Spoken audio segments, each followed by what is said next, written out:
Hey guys, welcome to this episode of Alasquatch. I've got something really special for you guys today, and not going to spend a whole lot of time on the intro here, but I just want to say, we've got a special guest today. He's a former U.S. Navy SEAL, and he's into Bigfoot.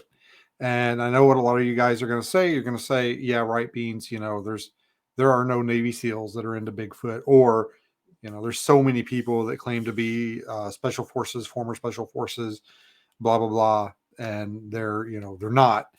And I just want to say before we get into it, I myself was a little skeptical. I had this guy checked out. I actually reached out to some people I know that specialize in stolen valor and basically debunking claims like this. And I was very surprised when my friend reached out to me and said, "Hey, uh, Shipley says they're legit." And if you guys know, Don Shipley, former Navy SEAL, pretty famous YouTuber, and specializes in cases of stolen valor. So if Shipley says they're legit, they're legit. So I just wanted to say that before we get into it, because I know there's going to be people in the comments that are, well, it's going to be YouTube. So I know what's going to happen.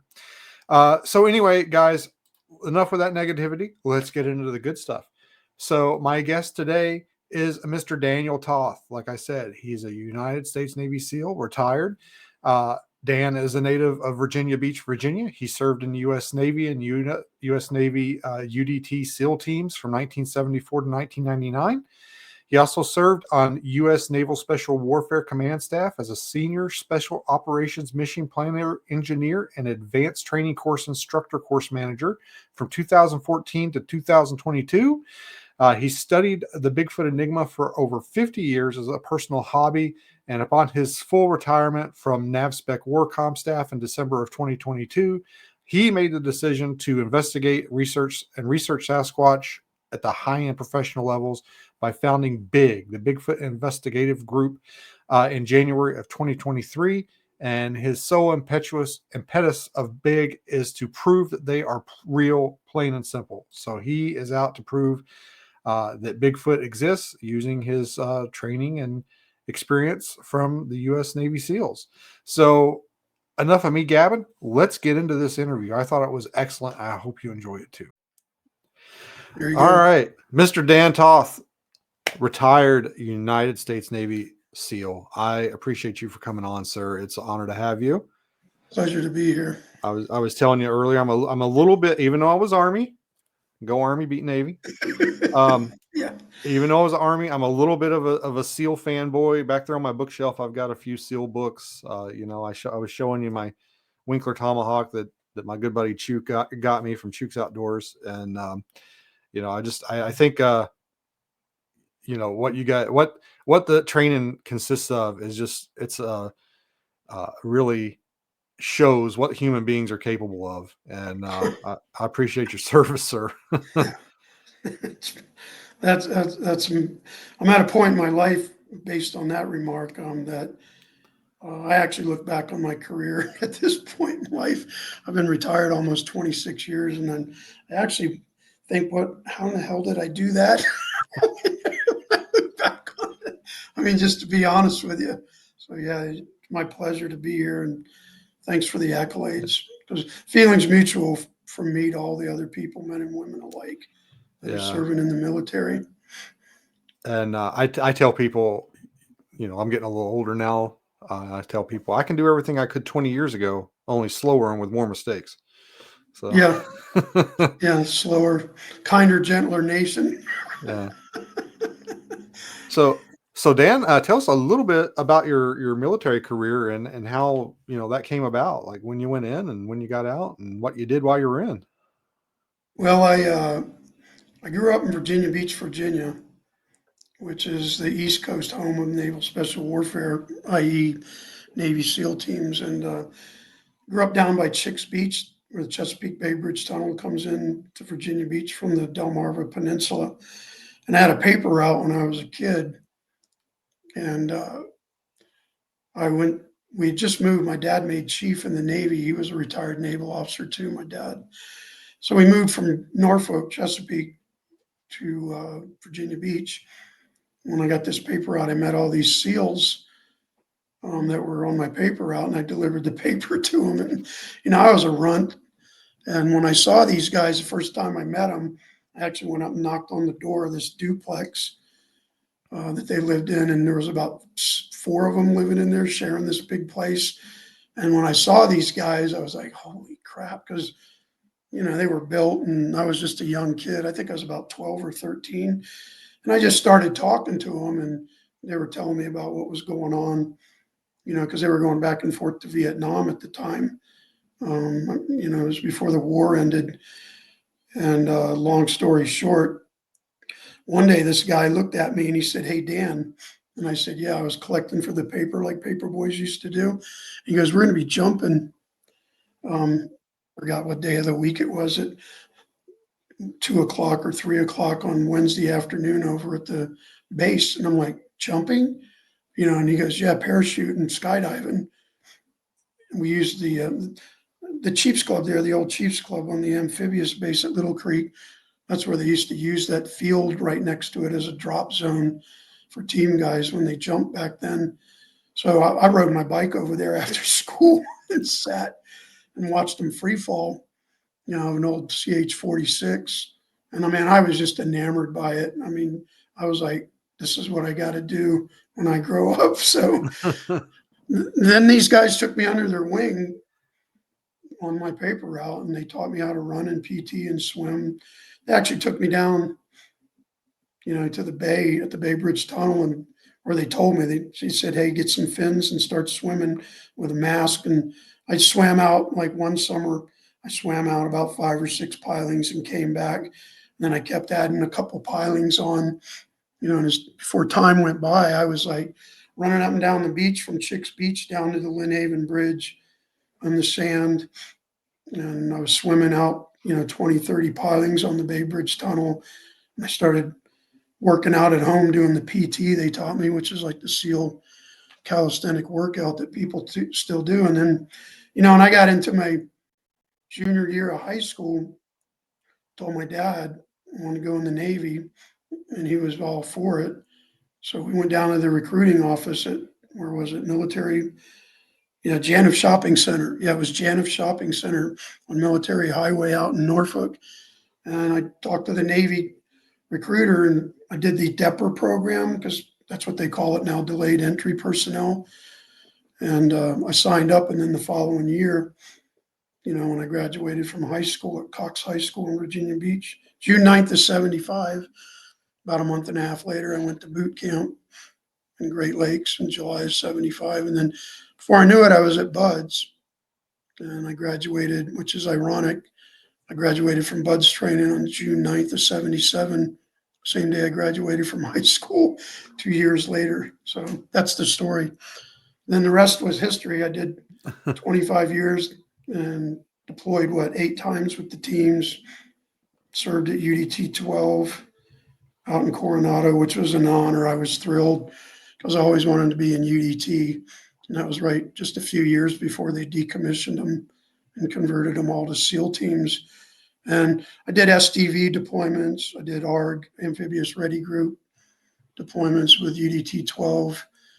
And then got out for a few years, stayed in the reserves, went back in, and then I did Spec Ops deployments. I did 3 at SEAL Team 3, along with an ARG. Yeah, I did an ARG at SEAL Team 3 in 86, and then 3 more.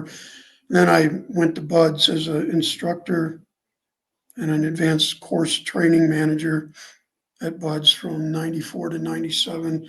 Then I finished up my career at SEAL Team 1 in 97 to 99, where I was the operations LPO, leading petty officer at SEAL Team 1. And then I retired, boom. So that's it, down and dirty, Reader's Digest version. That's an impressive resume, sir. That's pretty awesome. Thank you for your service. You actually got out the year I went in. So. Oh, really? Yeah. Well, yeah, it's that time and space thing. I call it time Yeah. and Well, I space. I went in '99 thinking, my wife was pregnant. I needed some benefits, like I'll serve. My dad was in the Navy during Yeah. Vietnam. I thought I'll serve. It's fine. It's peacetime. I'll go in, quick 4-year trip. And no one was as surprised as I was on the morning of September 11th. Um, Oh, yeah. so I Yeah. I was, yeah, I don't know how, but I missed it. I ended up not deploying. We got they were turning us into a striker unit, mhm, and they were moving our company up to Fairbanks, and we were non-deployable. And that was about the time my ETS date rolled around. So we ended up, my wife and I made a decision to get out. They were wanting to send me to Arizona, and my wife's like, "I'm not going from Alaska to Arizona," and yeah. I didn't blame her. But anyway, it's not about me. We're here to talk about you. No, Um, that's fine because, like I've told people before, I like hearing that because I like to hear, other people's stories about their service. I mean, because, it's a collective effort, it's a team thing, it's serving our country, it's defending our yeah, country and, everything we are, including the Constitution. Because I remember when I put my hand up at the recruiting office, I was what 18 years old, and I thought I'm taking almost the same oath of office as the president takes when he puts his hand on that Bible, and I thought, wow, this is really it's a hell of a responsibility for anybody that does it, and I got to tell everybody out there right now that I've met a lot of people in my life that have said, "Oh, well, I didn't do what you did," and I only served for 2 or 4 years, but it doesn't matter. You served. I call it my cliche on that now. I call it we all carried the flag. Everybody that did their part. I don't care if it's 2 or 4 or four. I know guys that retired with what 30 plus years, I think. And yeah, it doesn't matter. We're all veterans because that's what I call it. We all carried the flag. So I salute, all my brothers and sisters out there in uniform, and more power to you, and thanks to you too for serving our great nation. yeah. I tell people ask me, they say, "How did you get to Alaska?" And I say, "Well, my rich uncle sent me." Your uncle sent Yeah. you. You got up there and found the mother lode. I went with my rich uncle. Yeah, Yeah, it's funny because when I joined, I said, "I don't care where the army sends me as long as it's nowhere cold."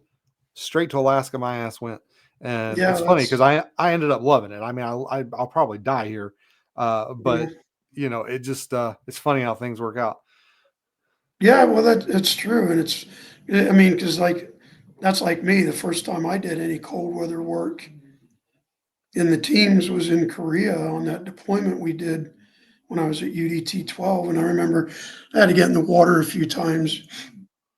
For we were doing a FibX in Korea, and I think it was February, and I was like, "Holy crap!" Because first time it's cold in Korea, and you're looking from the water in the boat out up on the beach, and there's rocks and sand, and you see it mingled with this little white stuff, and you're thinking, "Whoa!" And back then we didn't have dry suits yet, so we were getting in Oh, the water with like a 3 millimeter and a 5 millimeter wetsuit on, like double, yeah, and it was pretty chilly. So that cold weather stuff. And I went through EOD short school, short for SEALs, in I think it was the late winter of what 79. But anyway, we got to Indian Head, Maryland, where EOD used to be for the EOD short course, and man, the river out there was frozen, and I was like going, there was snow on the ground, and I'm like going, holy crap, we're gonna be training in this stuff. So yeah. it's just good for some people. They like that environment, and it's like Well, some I people like living in Florida. I was stationed with some guys that had been to Korea, and of course, we were Fort Rich and Anchorage, where it's not quite as severe as it is like up in Fairbanks, the winters. Mhm. But I remember talking to some of those guys that had been to Korea, and they'd be like, "Yeah, this is bad, but this isn't Korea bad. Like No, they have some rough winters." And they would talk about yeah, the ROK, the Army, and they said those guys yeah, would be out running in our winter weather with no shirts yeah. on and just PTing out and that stuff. Oh, when we were there for FibX before, I was blown away because we did some training and we also did some hydrographic reconnaissance stuff. And I was a cartographer along with a guy named Bobby Keene. He was a good friend of mine in that platoon. And we did a hydrographic reconnaissance to draw a chart, for the fib landing for the FibX. And we went down there to do this hydro one day, and we were getting ready to get in the water, and the rock UDTs were with us, and it was cold. And they came down there with their UDT swim trunks on, with just booties and fins and a wetsuit top. Ugh. I remember I was standing on the beach looking at them going, holy crap. I mean, because, most guys, well, anybody will tell you when you go through buds, I don't know if they still do it.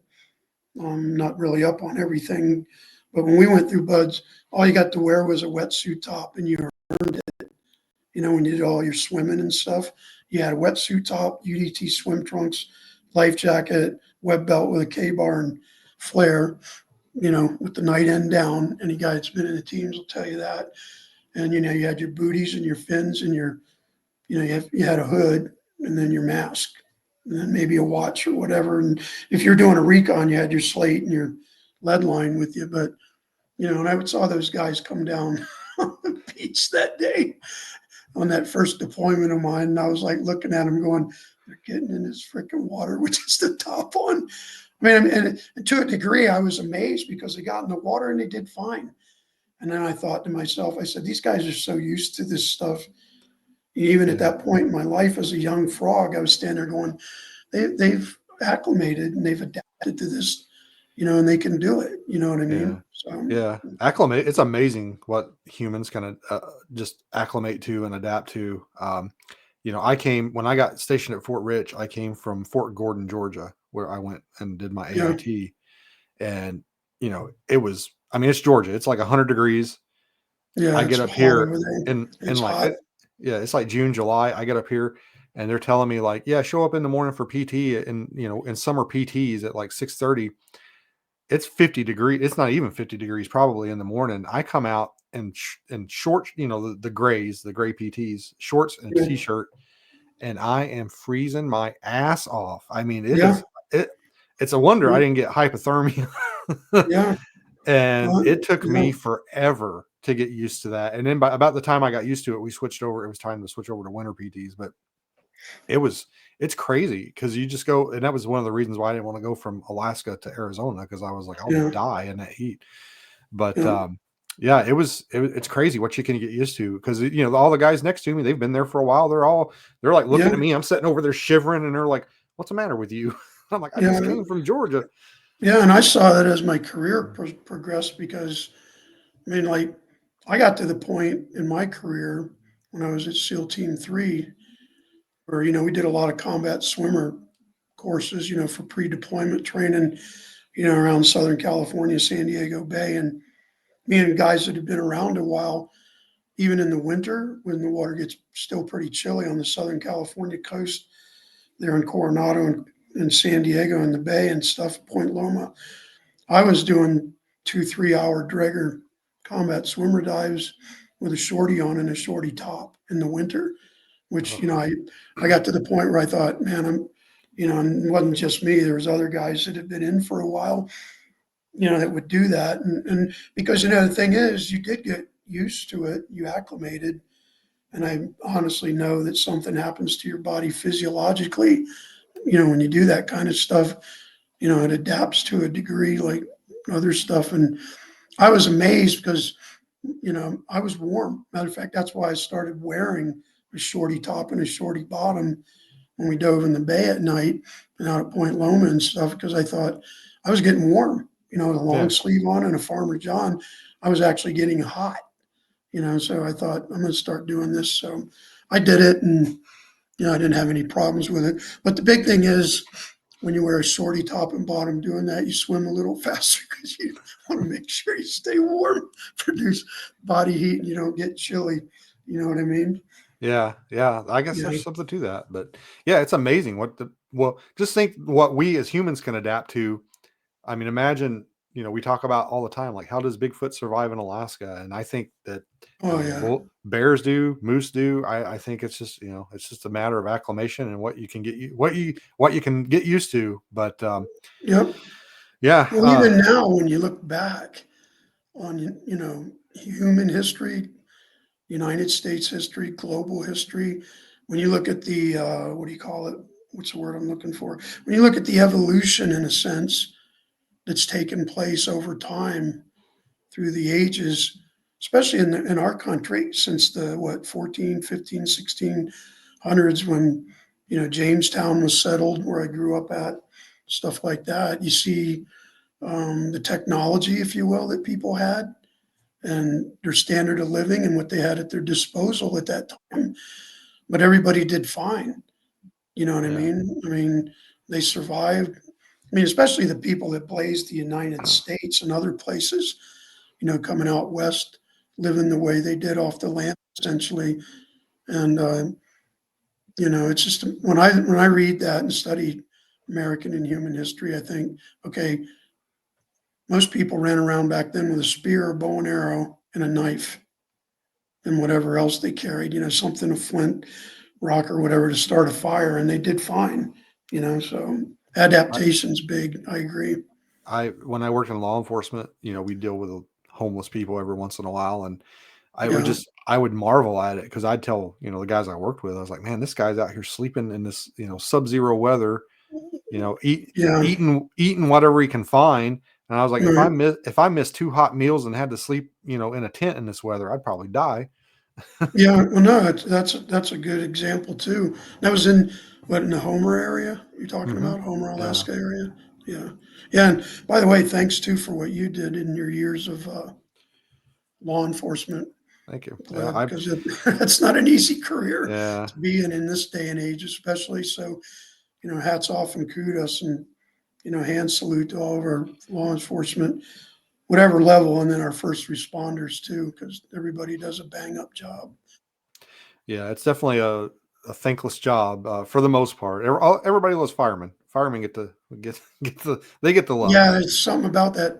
I don't know, that I agree with you. That's true, but I guess that's just the way it is. But that's good, because I think, like a lot of people in medical profession and other, what do you call it, parallel type careers, they earn it. They Yeah. deserve it. Do you remember the show Adam 12? Oh yeah, I watched Adam Yeah. 12 when I was a kid What growing up. Yeah, well, it's funny because I watched it and then I became a police officer and I watched it, and that was made back in like the 60s yeah, and 70s, and I'm like, nothing has changed. Like, it's exactly the same. And one of the things that sticks out yeah, in my mind, one of my favorite episodes, is they're out on patrol and they drive by this house. The house is on fire, and they're like, "Oh no!" And they run inside. And they like drag like 2 or 3 people out. There's a bunch of stoners in there or something. They're all conked out, and they drag these people out into their front yard. And one of them like wakes up and he like looks up at one of the cops and he goes, "Oh, oh, thanks, man. Like, you firemen are the best. You saved my life." yeah, And I think it's Officer Malloy goes, "Actually, son, we're police officers." And and the kid like looks at him and goes, "You freaking pig! What are you doing in my house?" yeah, yeah. I mean, yeah. I remember watching that in Emergency. I think, was it Emergency? Yeah, there Yeah, was that one. Emergency, and Good grief! I uh, remember yeah, watching Highway Patrol with Broderick Crawford I when I don't was a remember little that boy. one. And then what was the other one? Dragnet. I watched Dragnet when I was a kid. I even watched Combat when I was a boy with Vic Morrow. It was. I don't Yeah, remember I that watched one. Yeah, Combat. Was good. That was one of the shows that really got me going, towards my military, or my obsession with it, if you will, and drew me toward my military future or career or whatever, or destiny, whatever you want to call it.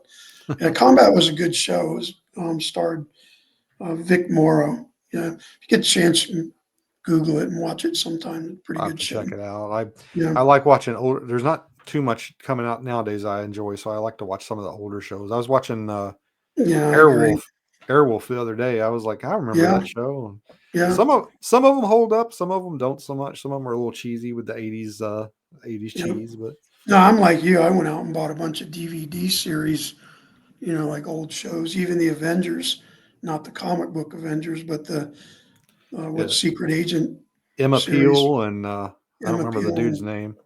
the Uh, what was his name? It's Diana Rigg, and I forgot his name now. Now I forgot the guy's name, her partner. Well, it'll pop to me later on in the show. Pop in my head. Yeah, it was Diana Rigg. Yeah, she played Emma Peel. Yeah, Steed. Was it Steed? think, I don't I don't know. remember. I forgot. Well, can't remember everything. John Steed. Yeah. Yeah, John Steed. That's right.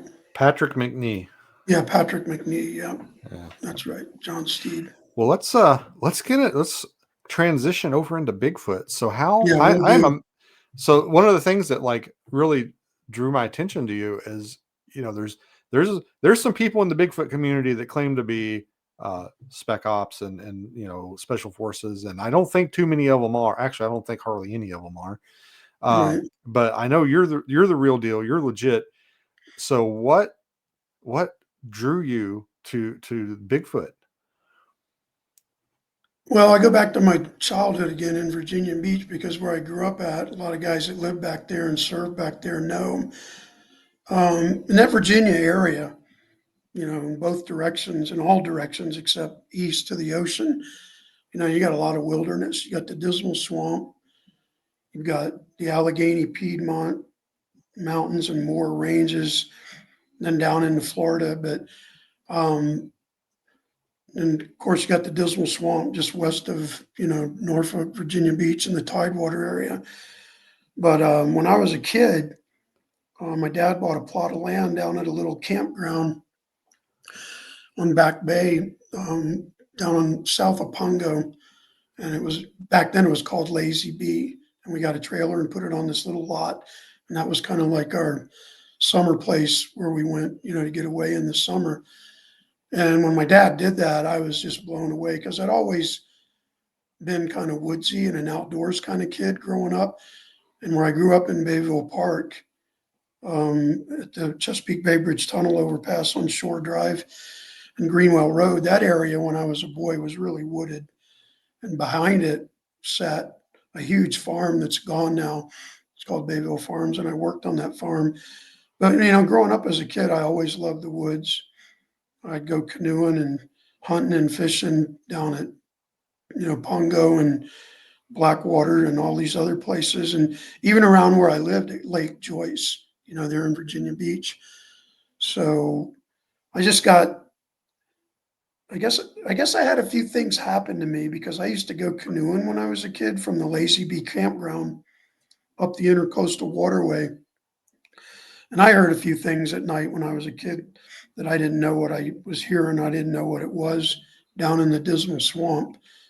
And lo and behold, I was sitting at home one night in our den at my house with my father and everybody, and In Search Of came on with Leonard Nimoy, and they did a special on Bigfoot one night. Like a lot of people, I've read their tale. They've gone down the same road. And when I saw the footage from the Patterson Gimlin Willow Creek on In Search Of with Leonard Nimoy, I mean, I remember. I'm not going to lie. No offense, but I was sitting there as a young kid going, "What the hell is that?" And right away, I got like, "Whoa," you know what I mean? I was like, I gotta. So I started reading all I could about it, and then back in the day where I grew up at there in Virginia Beach at Greenwell Road and Shore Drive, where the Bay Bridge Tunnel comes in, there was a drive-in theater that used to sit right there on the west side of the overpass, and it was called the Shore Drive-In. And we used to go up there at night, and I admit we were kids, and we'd sit in the bushes and the trees on the side of the overpass by the guardrail, and we'd watch the movies for free. and they aired one night at the Shore Drive-In years ago. Me and my buddies were sitting there, and they actually filmed, or excuse me, aired and showed the movie The Legend of Boggy Creek. And we watched it, and I was just sitting there looking around at my buddies. And even my friends, when I was a kid, they were looking at me going, "Dan." And I said, "You know what? There's got to be some validity to this because, I'm one of those guys where I'm a proponent of, people, indigenous people, Native Americans, whoever, they don't talk about these things for nothing. There's got to be some type of correlation, fact to a degree where things are, become legends, become a part of their, spiritual, sense or whatever. They deify things, which is fine. But, the way I'm wired, it just really got my curiosity going. And I said to myself, okay, I remember sitting down one day and I'm thinking, I'm going to be a SEAL. I'm going to do that. I don't care what it takes. But later on in life, when I get older and I'm fully retired, I'm going to go look for these things myself, and I think that I actually thought over the years too that it's going to be really beneficial to me, to do this, uh, take this pursuit upon myself, you know, after I accrue and attain all this knowledge and experience from being a SEAL too. So I thought, man, it's going to be great to take this and apply it, you know, when I do this. And I did, when I retired from Warcom in December of 22 out in Coronado, after what I was there almost a decade. When I came back, take me long to say, okay, I'm going to take everything now. I'm proud of what I've done. I worked with incredible, great people over the years in the teams in the military and other places. And boom, I made the decision right away. I came up with the idea for BIG, which is Bigfoot Investigative Group. Created my own logo because I've got a background in technical drawing, drafting, engineering, technical illustration, graphic arts. So I designed my own logo and called up a couple of friends of mine that I served with, which I was really surprised about. And I said, hey, you guys want to come on board as volunteer assistants? And they said, heck yeah, which I was like, okay. Because I thought some of them were going to look at me and go, no, Dan, I'm not doing that. And I'm like, all right. So you guys want to help me test fire my handheld phaser in my basement? Just joking. I made that up as a joke. But they came on board, and now here we are, almost 2.5 years later. And things have gone really good because the success that I've had, I'll definitely attribute it to the fact that I have applied an immense amount of skill and experience and tactics and everything to my work, doing this, and it's really been fruitful and it's paid off. So, I'm grateful, for my experience that I acquired over the years in the teams. It's Yeah. it's really turned out to be great. And I've got an old saying that, like when I ran my fitness company years ago here in Colorado, it was called SEAL Rocky Mountain Fitness, and I came up with one of my own motivational cliches, and it was, "Don't say I can, say I will." Because there's a big difference between saying I can. If you can run 4 miles under 30 minutes, then show me you can do it. Yeah. So here I am, Yeah. and that's the story. So Yeah, that's awesome. And I see some parallels there too, because I was in law enforcement, and I remember sitting in some of those training, like I was our detective, and yeah, I was sitting in some of those training classes, and they were like interviewing, interrogation and stuff like that. And I remember sitting there thinking, like, man, I could really apply this to Bigfoot yeah, research. right. And it's like Yeah, a lot of veterans do, men and women alike.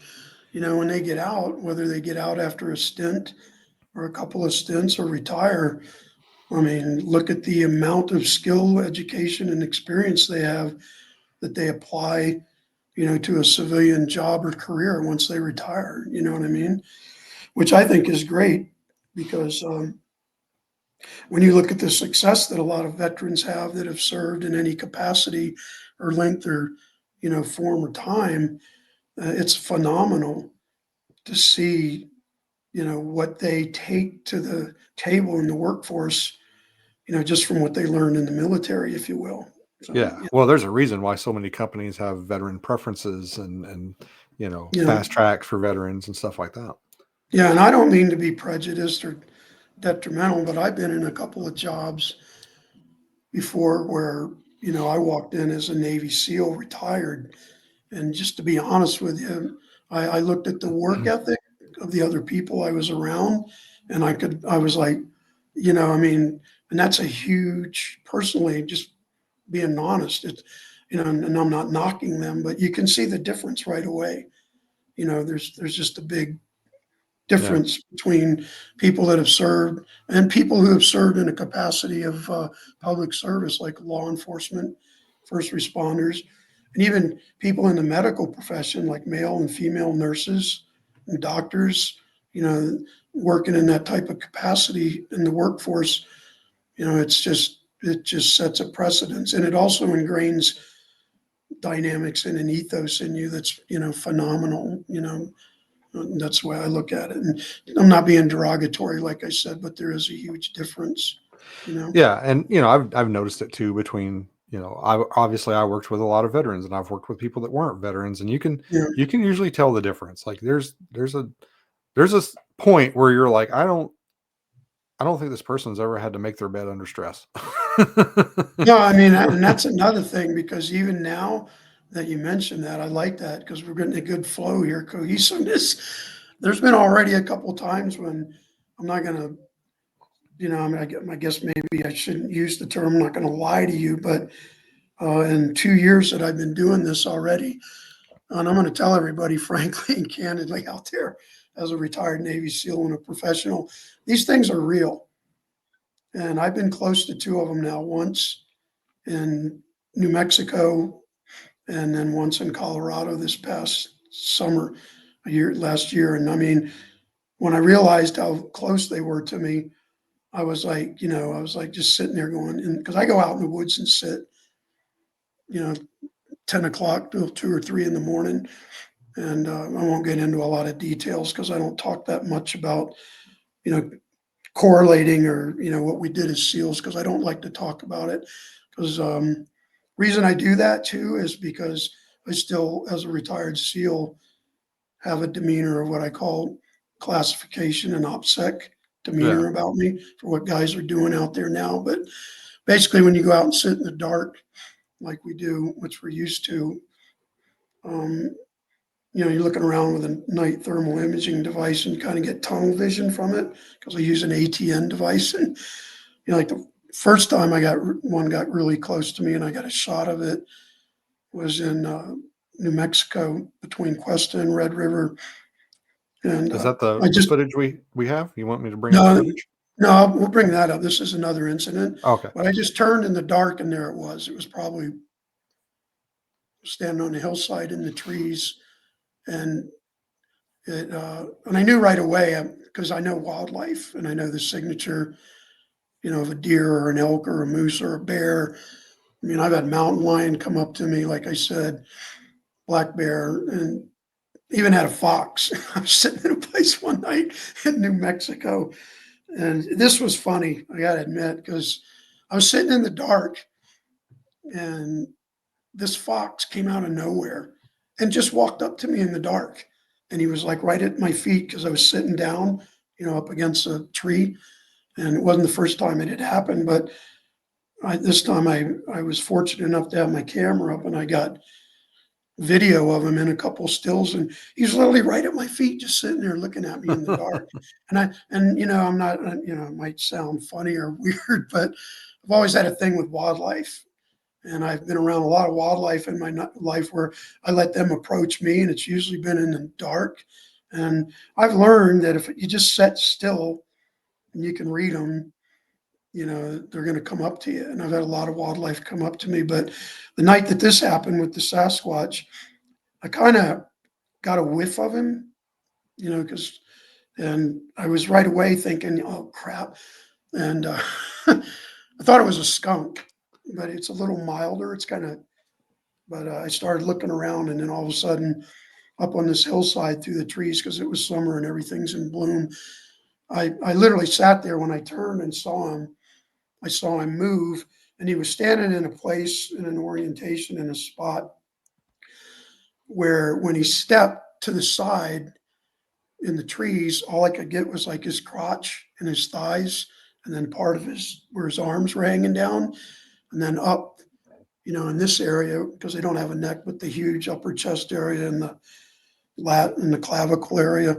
And then, the camera that I used, which is kind of disappointing, it's kind of frustrating. That's why I'm going to get a new one.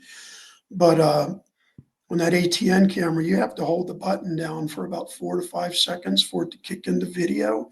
And Hmm. it's pretty a lengthy process, but I went and did it. And as soon as I was holding him, come on, and then boom, up the hill he went. And and it's thick like that in the summer. But I did get a still of him standing there, and that was pretty good. I got another really good still of one up near Hans Peak in Columbine, north of Steamboat Springs last August out in the woods. I was out about midnight, and I just happened to be going down the road in my vehicle patrolling this dirt road because I patrol roads too and look a lot, for footprints. And I caught him, got a glimpse of eye shine, and I just grabbed my phone camera and started tapping the button because I thought I didn't have time to turn my camera on. And I ended up catching a good picture of him that you can see on my website. And then I'm going to talk about it in more detail at the big conference that we're going to have in May here in Broomfield on the 24th. So that's the two biggies. And I know what I saw. And I also caught other pictures in Colorado um, of him at a distance. And it was really amazing because I got stills of him at a distance. And then, when they turn and move, they move and they turn fast. And, they can, like that, what's that one joke cliche they throw around? They call him the world champ, hide and seek world champion. Yeah. And that, and they, they're very elusive, but I did get good pictures of them. And I'm going to put a lot of more detail out in my presentation at the big conference in May. Like I said, it's May 24th here in Broomfield, Colorado at on the Interlaken Hotel. And we'll go into that more later. Yeah, there's one of my flyers for it. So information for the conference too is on my website. You can see it right there on the flyer, bigfootinvestigativegroup.com. We'll throw it up there again before we're done and give people a chance. And the website is bigfootinvestigativegroup.com. Yep. And we've got different links on there, including a conference link. Dr. Jeff Meldrum is going to be there as our keynote guest speaker again. And this year, Dr. Meldrum is going to cover analysis and review of the Patterson-Gimlin film at Willow Creek. Oh, I've seen him talk. When I'm going to not to cut you off. Go ahead. Yeah, go ahead. The first time I ever saw Dr. Meldrum speak, he talked about the PG film, and I actually was a little skeptical of the PG film going in, and I saw his presentation, and I walked out of that room, and I was like, "Patty's real." No, yeah, well, Patty's real. No, exactly. And the thing is, you got a man and a person and a professional, and I'm 1,000% proponent of Dr. Meldrum's work. I mean, in a lot of ways, I'll use the phrase "he schooled me" because I spent a lot of time with him on the phone, gone to his laboratory at Idaho State up in Pocatello, and spent time with him. And matter of fact, I'll be honest with you too, as a sidebar. I mean, I haven't taken any formal classes, but the times I spent talking to Dr. Meldrum, and also the time I spent in his lab reading his book, Sasquatch Legend Meets Science, it's so much to absorb, that he's learned in almost 3 decades of doing what he's doing and what he's done. But he's even made some emphatic videos where he's telling people the scientific physical evidence of these things' existence. You can't ignore it. It's like going to you'd go to a crime scene, maybe a homicide, whatever, and you find sets of footprints, and you go, "Oh, don't worry about that." Yeah. I mean that's a good analogy. That's the way I look at it. It's like any police officer, because one of my best friends ever was a homicide detective in San Diego PD for years. And, but when you look at what Dr. Meldrum's done in this enigma at the scientific level, it's mind numbing. And I think that at the point right now, if you're not paying attention to the evidence and the facts, then it's just willful ignorance. It's just willful denial. And well, there's a lot. If you don't want to get on board with it, that's your prerogative. But you just can't ignore the facts and the evidence right now. Yeah. So that's how I look at it. Dr. Meldrum's a goat. No, yeah, he is, and like I said, when he comes to the conference this year, he spoke for us last year, and he also, this will be the third year we're having the big conference. And the first year we had the conference, it was just Dr. Meldrum and me and the staff. We got together, and it was kind of like a kickoff thing. But this will be our third year of having the conference. And like I said, he's going to speak about Willow Creek video.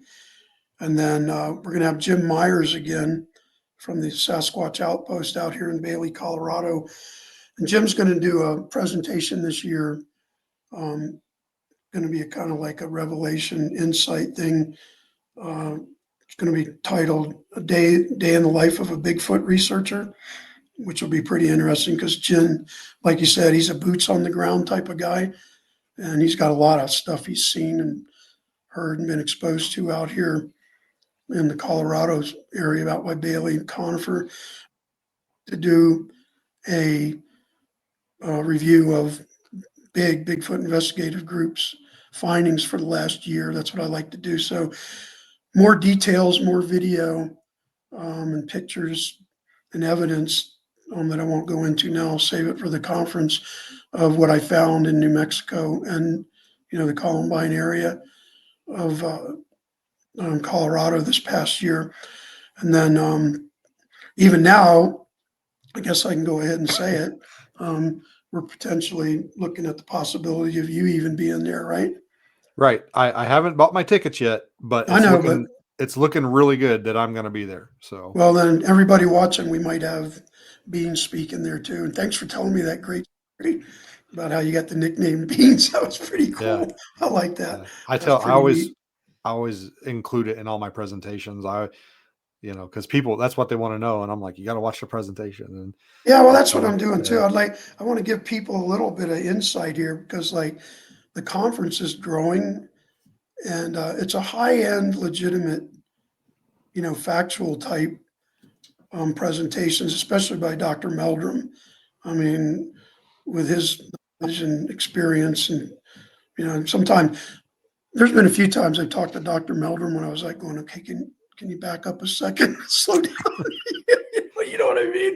yeah. You know what I mean? But Oh, I yeah, talked to him at the Boreal Bigfoot Expo, and I had this picture that I wanted to show yeah, him. I had a picture yeah. of some uncontacted tribesmen from Mm-hmm. somewhere, like the Amazon, and they had their feet looked like my hands. Like they had crazy toe splay, and I Right. wanted to ask him about how come we don't see that dynamic toe splay on some Bigfoot, feet, because they don't wear shoes, and Right. why don't their feet look like these tribesmen?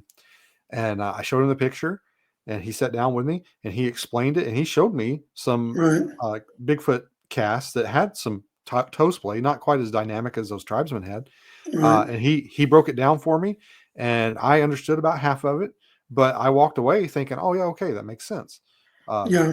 He's really like you can't hardly stump him. I mean, he's just on it. If Well, it's that's what got I to do mean. with And the thing is, once you start, I guess you can use the term picking his brain or just sitting with him, it's like, to me, like he says in some of his videos that he's made, he goes, hey, come on. The evidence is, to me, I'll use the word irrefutable. There's enough evidence to tell us now that they're out there. And, I've talked to him before and he actually told me, he goes, I think one of the things that's going to, bust this thing open is maybe find a body or a cadaver if we're ever lucky enough to do that, which I'm not really hoping that's the case, because in my opinion, I think they should be federally protected. It's like yeah, almost like a level of an endangered species.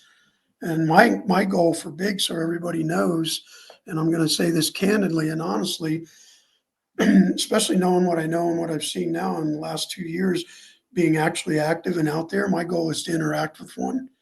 If it's possible that I can get to some type of proximity of it, where I can kind of like, get close to it and film it really good and clear and get good video or footage of it. And, I've even joked saying, you know, maybe I can get it to sit on a log with me in the woods at night and we'll share some beef yeah. links, Jack, We'll have a beer. turkey. I don't know. I mean, because, I look at it like I've seen a lot of, what do you call it? documentation and videos and specials over the years of people interacting, with gorillas, teaching them sign language to give them a vocabulary, with chimps and other primates. And, they got a level of intelligence. And there have been a lot of documented cases where, they're pretty intelligent at their level. And I'm thinking, it might sound a little far fetched, but, being a SEAL and with my experience with wildlife, I'm thinking maybe there's a chance I could sit one night and have it actually come up to me or get closer, because I'm going to tell everybody honestly, I'll let this out today, is that in the 6 months I spent in the Hans Peak area of Colorado from June to December of last year, I can actually say that the Sasquatch that I was, seeing and hearing and had, interactions with at a distance, like tree knocking one night, which blew my mind. I had a witness there with that. But as time went by, I actually perceived that as the months went by, the creature, I'll call it, got closer and closer to the point where I got the good picture of it standing in the trees, and you can see its hand up around the trunk of the aspen. It's on my website. But, and I'm thinking if it got that close to me, and that's another thing, I could hear it, and so could my girlfriend. She heard it. A tree knocked us one night at like 11:30, and I'm like going, man. We were in a place at 11:30, 12 o'clock at night. There was no one out there, and we heard it moving around, tree knocking. So the evidence is overwhelming. I agree with Dr. Meldrum, and the conference, when we have it in May, it'll be on May 24th at the Omni Interlaken Hotel in Broomfield, Colorado, and it's going to kick off at 9 a.m. And you can make your reservations on the website at Big, and go to the conference page. And it's only $25 a person, so we're hoping to get a good crowd there. And even if, we're looking forward to, if you get there, it'll be even better. So it'll be a good day of really hardline scientific, how do you put it in his book? I got my notes here. Yeah, objectivity, insight, and critical scrutiny. That's what Dr. Meldrum wrote in his book. And if anybody wants really good information on that level of Dr. Meldrum's research, this is the book right here. You need to read it. Sasquatch Legend Meets Science. He wrote it, and I would highly recommend it, because I'm reading it now for the 5th time. Every time you read it, you find more and more in it. And if you really want to get some scientific proof, evidence, and hardcore facts, read his. Yeah. It's funny. Yeah, I've probably been in a room with Dr. Meldrum a half a dozen times. I've sat down and ate meals with the man. I don't think my copy is signed. yeah. He hasn't signed mine yet. I've just got Okay, it. I don't feel so bad. Yeah, when you look at mine, where I've gone through it, you can see where I've got all the highlighter marker of the stuff where I went, what? Because it's just, when you read it, it's an eye opener. And I'd also highly recommend you read the book. A lot of good books out there that other people have written about the Sasquatch Bigfoot enigma, but Yeah. I don't think I know. Dr. Meldrum's, in my opinion, his book really hits home, hits the nail on the head with the hammer, Yeah. where you just can't ask for more factual, legitimate, physical, scientific proof and evidence. You know what I mean? So the hopefully we'll see you at the conference. And then also, yeah, I got invited in a way to the Bigfoot Days event up in Estes Park. They have a Bigfoot festival up there. They're going to have it next month on April 25th and 26th in Estes Park. So I'm going to be up there too with a booth, for Big, kind of pitching the conference only. I'm not going to be vending. I don't vend stuff. And then I have a little screen video monitor with my computer, giving out placards, and like you saw the white one, and cards, getting people to come to the conference. So if you'd like to come to the conference, we'd love to see you all there. All right. And there's a lot to do around here in the Denver area. I got friends of mine on the staff that you can see them on the website. They're coming in for like a week or so, and we're going to actually do some night work out here in the Rollinsville, Estes Park area while they're here. So hopefully we'll see you there. And then that's about it for the conference. Yeah, So, I'm looking forward to it, man. I've never really spent any time in Colorado other than just, hitting the airport and, doing a layover. So I'm excited. I want to see if those mountains compare to my mountains here in Alaska. well, the Rockies are the Rockies. I mean, I grew up back east and, in the Shenandoahs, the Allegheny, the Piedmonts. And when I came out here and first time I saw the Rockies, I was like, holy crap.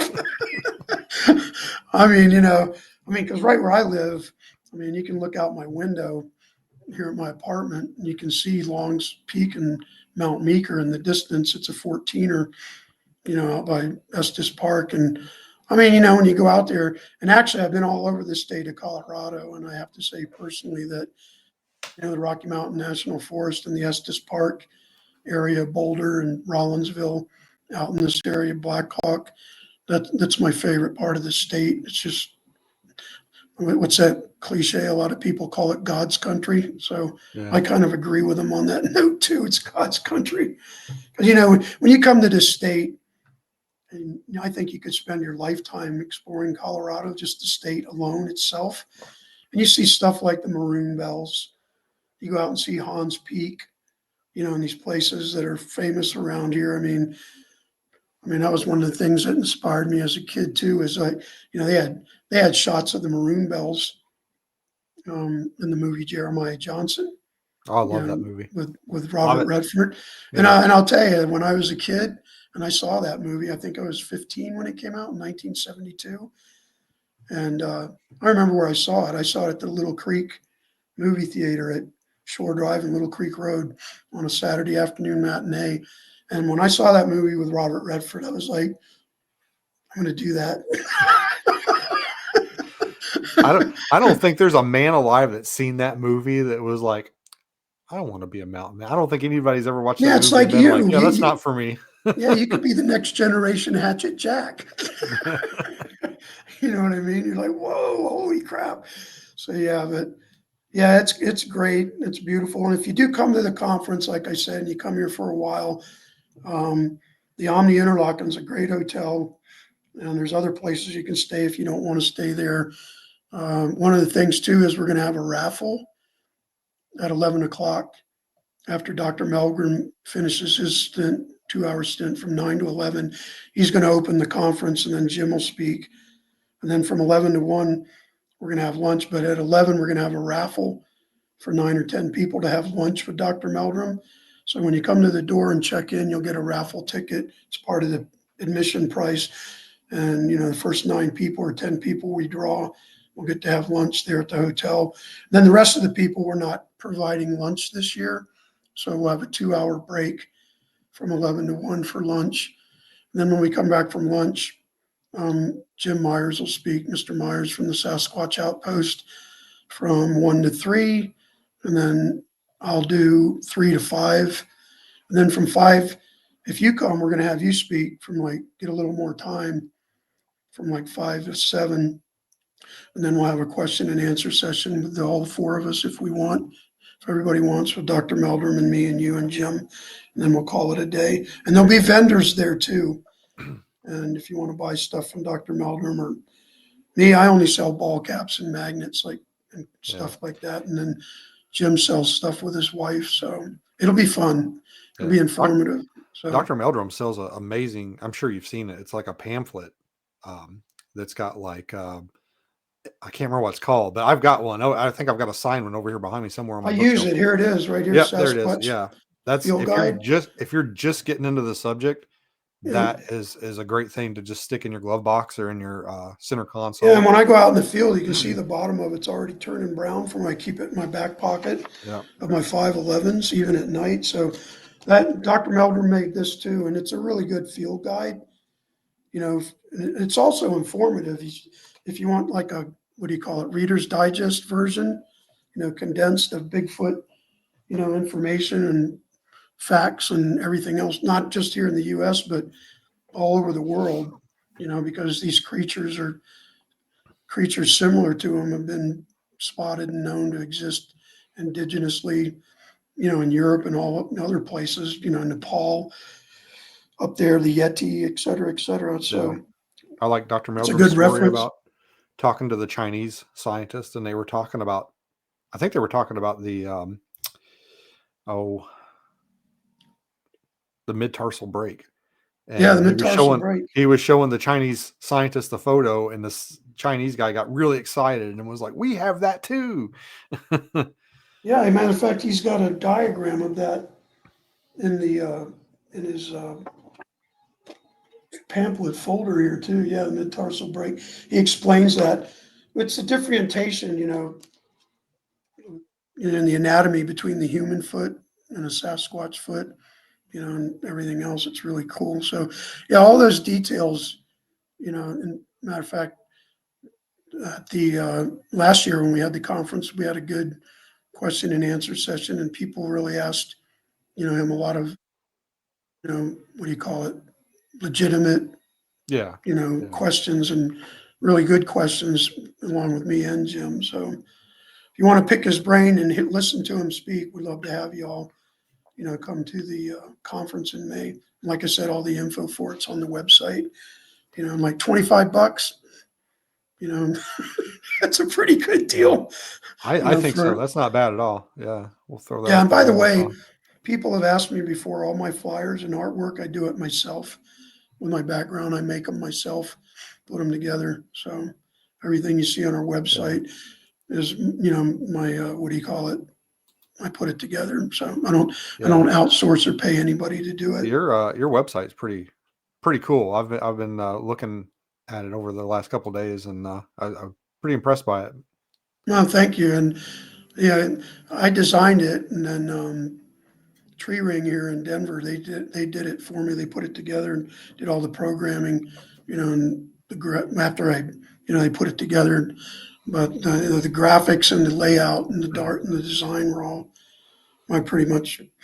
I don't know where it comes from. It's just the way my brain works sometimes. The color scheme, the green and the orange. I don't know why I picked that, Yeah, but I did. And I designed the logo. it's A lot a of people very joke. Yeah, a lot of people joke and say my logo looks like a snowball. If you look at it like one of yeah, those snow globes, I mean, it does, but it just came out that way. So, yeah. what the Well, heck? the color scheme, it's a very earthy color scheme. It look it's very Yeah. outdoorsy. So Yeah. And I then a lot of the artwork is original too. I had that designed. I got a friend of mine, actually, he's the brother in law of our vice president, Mike McMahon. His brother or his son in law, excuse me, not brother in law. He works for a company in Castle Rock called Inkferno. You can check him out. He does our magnets and all of our other graphic design and all those pictures. Like the picture of the Bigfoot standing there looking at the guy in his pup tent by the edge of the lake. I designed that, but he put it all together. And then if you look at the website too, it's pretty cool. We do a monthly cartoon. You can go to the drop down menu and see tunes, and we have a monthly cartoon. And Jesse's company, Inferno, did all that. And our banners. There's a banner back there over my shoulder. You can see on the wall under my SEAL Team 3 plaque. See it right there where my yeah, thumb is? Yeah, yeah, that's our logo with a picture of a Sasquatch. He does all those banners for us. So that's, and then real quick too, before I forget, on a sidebar, I'd like to make note of all the people um, that are on the staff at uh, Big, and they're all volunteers. And most of them are ex-military, retired SEALs, Marine Corps, Army. Um, we got a guy, Steve Brown. He's turned out to be a really good friend. We connected about a year ago, and he just came on board, California, and he's former Army, and he's a volunteer member of Big now. So you can go on there and look at the Big staff link too and see, a little bit of information about me. And like our vice president, Mike McMahon, I served with him at SEAL Team 3. He's a former sheriff's deputy. And then Scott Wolf, we served at SEAL Team 3. He's a retired sheriff's deputy out in Michigan. He retired about a year ago and moved to Florida. He's down there with his wife now. And then got Pat Howard. He's a retired Marine Corps. And then me and him worked on SOMPI, which is Special Operations Mission Planning Engineer, N66 staff at Warcom, and phenomenal man. We became good friends. Computer guru extraordinaire. It's amazing what he can do. with his expertise and prowess in the, programming and computer realm. Mass Chief Billy Hill, and me and Billy served at SEAL Team 3 together. He's retired SEAL Mass Chief. Billy's a Vietnam vet, and he's provided a lot of information. Matter of fact, uh, Bill also gave me the lead for the first case we did down in New Mexico, which actually led me to Sheriff Jerry Hogriff. Jerry was the sheriff of the Taos, New Mexico Sheriff's Department, and I think he's still the undersheriff now. But we connected, and he told me about what was going on down there and referred me to a witness, and that's how we got started, in the New Mexico realm. And then I actually got involved in the Colorado AOI, I call it, last year, based on Dr. Meldrum's input, where his theory of black bear Sasquatch habitat, these maps with circular areas and them marking out certain parts of each state where there's a high probability that he believes vegetation, food source, environment, et cetera, that would be the most likely habitat areas for Sasquatch to exist, because there is nominal correlation between black bear habitat and Sasquatch. And Yeah. one of these spots that I picked that was on his map for Colorado, 18, 26 mile diameter, whatever it is. I don't remember all the details, but that's where I had all my encounters with this one, last year from June to December up there. And in that area, the area that I did my research in and my stakeouts, I'll call them night ops, it proved to be complete. That's the staff, big, and we work together, we do what we can do. And another thing about big, I'll put this out real quick so people will know and understand, is that we're non-reactionary. We're non-reactionary. In other words, based on, and I'm going to say this again, and it's true, based on discussions that I had with Dr. Meldrum and his advice or recommendations, I chose not to be reactionary in a sense, with the Bigfoot investigation and Enigma, because there's a lot of people out there doing that. Yeah. In other words, I've got two areas that I'm focused on and staying in, and that's the two areas that we're going to work in New Mexico and Colorado. And staying in that area, that's where we're not running around reacting, which I'm not being derogatory or knocking it, but we're studying and staying in those areas. And so far, that recommendation by Dr. Meldrum has turned out to be completely fruitful. Yeah. Are you talking about A lot of like success. when you go in, you're very passive. You don't do wood knocks. Yep. You don't do And we're yells. staying in that area Yeah. and researching it, kind of like Dr. Goodall, which she did with her, Yeah. in her primate study. She wasn't running around all over the place. She was staying in a place where, like, even, and I'll tell people candidly and honestly, in the area that I was in last year up there in Columbine, the wildlife in that area got to know me.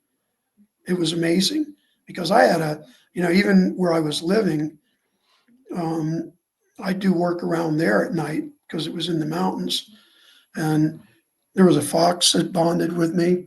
And then there was also a huge mule deer doe that had just had two fawns. And that doe got to the point in a few months where she'd come up to me close in the dark with the fawns and bed down. I got her on video bedding down That's pretty cool. with the does. And I mean, come on, man. When you're in the wilderness and a daggone doe gets that close to you with her fawns at night in the dark, and she beds down. And matter of fact, there was one night where I was staying, she got close, and I couldn't help. I'll tell everybody, it's a good story. I couldn't stop laughing. I was outside and out behind where our house is. We had some corrugated steel tin roof material laying on the ground.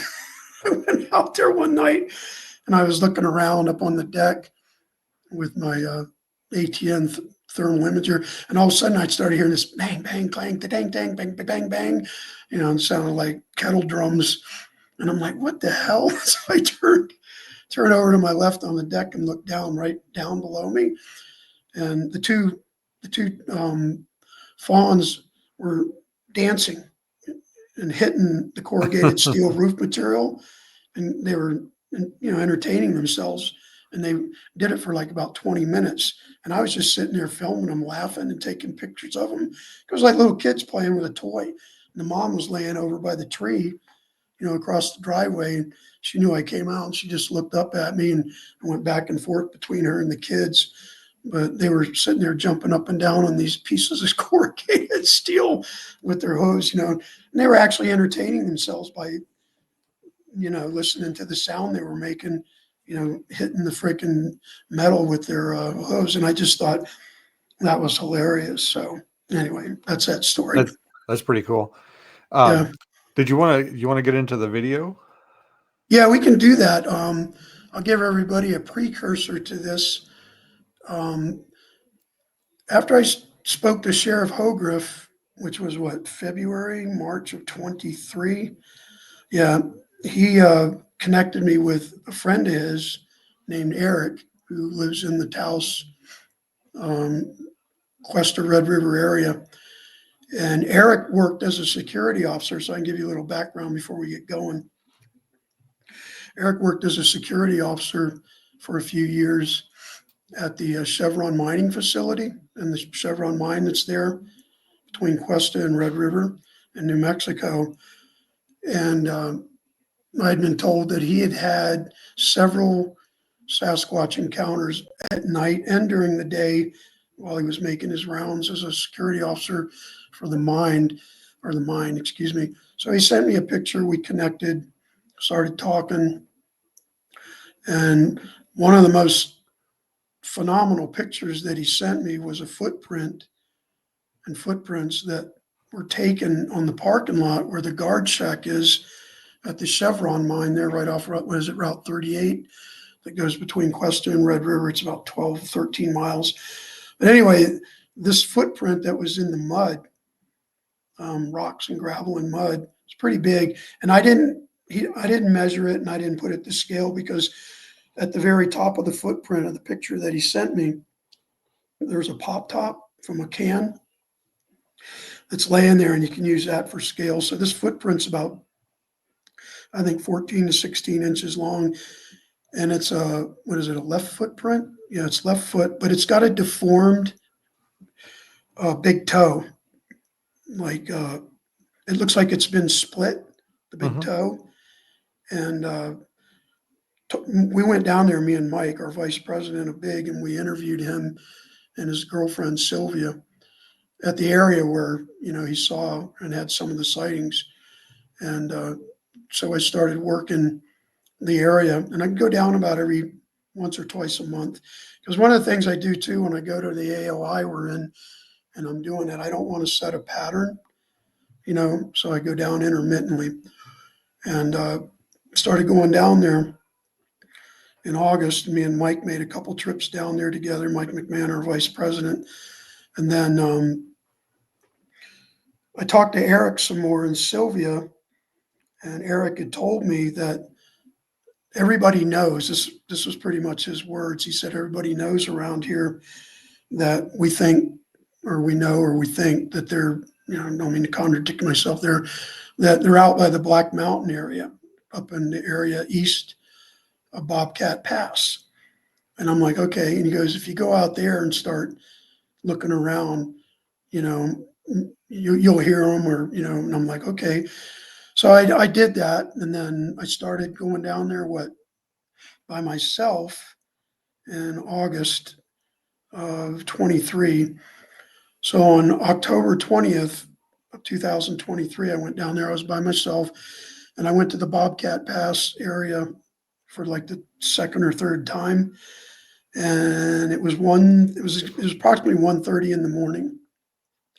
And when I got there and got out of my car, turned on my ATN night thermal imaging device, I was by the edge of the road right there at Bobcat Pass. which is like a little hamlet, like a couple houses and some businesses. They've even got a sign up there on this road, Bobcat Pass, elevation, I think it's 9,820 feet, whatever.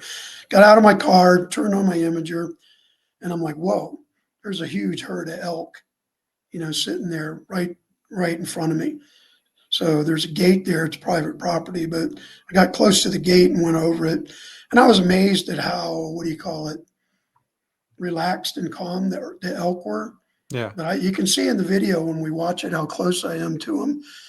And I started just scanning around, looking at watching the elk and the herd. And I was also making sure that, that none of them got spooked or, I thought maybe I should go back close to the car. But when I started filming, it was amazing because what I'm going to tell you now is a theory that I have. I pointed in the direction, like pan the area a bit. And as soon as I pointed in the direction, which you'll see in the video, where the thing's standing and it's obvious it's a Sasquatch, it screamed. This thing let out a hellacious freaking scream. And I don't know if anybody's ever heard like a mountain lion female, when they're in heat, Yeah. Calling their partner, it's time to mate, because mountain lion females do that. And it put that to shame. And I actually stood there in the field and I heard it the first time. I went, whoa. I thought, what the hell is that? And I'm not joking. The intensity and the volume and the ferocity of this, I call it a night scream. And right now, look at my arms. I'm still getting goosebumps Oh, geez. telling you about it because I knew it was close and I'd never heard anything like it. And I'm going to tell you another thing. When I go out in the field at night, I'm armed. I carry a Model 29 Smith & Wesson 44 Magnum that I've had for years in a shoulder holster, 6-inch barrel. Got my knife. I got a bear spray. But, it's like when you hear a gunshot, what had happened initially. So everybody can tell. I'm a SEAL. I tell things in detail. Plus, I was an intel guy. I did a lot of briefs when I was a SEAL. So, detail's paramount. But when the first scream went down, it jolted me. And the thing that got me was I was sitting there, you'll see in the video, I'm filming the right or left side of the herd of elk where it's pointing. I've got the camera, and the elk didn't even flinch. And I thought, what the heck? Because I thought they might, fight or flight. Yeah. And I mean, they didn't even do the spasm, Yeah. choke reaction. The startle flinch. Yeah. Like you see, bighorns do sometimes, and then they bolt, or a buck or a deer, they'll do that and then bonk, they're pronking away or whatever. And when I heard the first scream, I thought it actually came like a gunshot, like the gunshot echo. They say you don't fire twice because then they'll figure out where you are. But it sounded like it came from the left. And I'll walk you through it when we watch it. But I put the camera to the left, and you'll even see the elk look to the left. And then the damn thing screamed again. And then I thought it came from my right. So I pan all the way back across the herd of elk, and I come to the right and across the meadow where the hill is there at Bobcat Pass. At the edge of the pine woods, you'll see a bear. He's looking straight at me. He's probably about 100 yards away, maybe, if that. I don't even think he was that far away. But my adrenaline was going because I heard it the second time. And then it screamed a third time. And then I knew, oh my God, it's right in front of me. So when I panned from the bear to the left on the second pan, you'll see a big deer standing there grazing right by the edge of the woods. I get a full profile side shot of him or her. And I keep coming left after the third scream. And then all of a sudden you'll see it. You see his huge pointed skull. He's got a red and white signature from the night thermal because I had it set on red. I didn't have it on black or white or fusion. And I was standing there because I didn't have any audio. And I had an audio device with me, a recorder, but I was like, the hell with it. All I could think of was filming it. And then I zoom in on it a couple times and get close to it. But you can see its huge pointed skull. It's probably about 8-9 feet tall. because I went back to the spot. And when you look at the video and you see his head on the left side as you're looking at the video from his head area, because where his trapezius is, you'll see this big white area with a curled, hooked Yeah. white area that goes down. And to let everybody know and explain it, that image coming down from his chest area, that white is actually his chest area and his upper torso, filling in a gap that's between the top of these two pine trees. And so you're looking at the size of him, how big he is filling up that gap. It's not his arm. It looks like his arm, but it's not. It's actually his upper torso filling in this hooked gap, between Yeah. the trees. And then I got off of him after I zoomed in on him because I couldn't believe how still he was being. And if you stop, the video when you analyze it, you can see, like still frame him turning his head where, in the video, there's no definition because he's so far away, but he's looking at me, he's looking over at the deer. And then I heard the bear. So then I go over because I went back there a couple months later and I was hoping maybe I get lucky and see him again. And I was out there in the same spot one night. And I'll tell you, that's why in the way I am, I was at the same spot thinking maybe I'll get lucky and see him again. And the herd had moved back farther, back into Bobcat Pass. And I was looking at them at the distance by these cabins that looked like about a half a mile away. And I was standing there in the dark. And this was like February, about a year ago, I think February, March.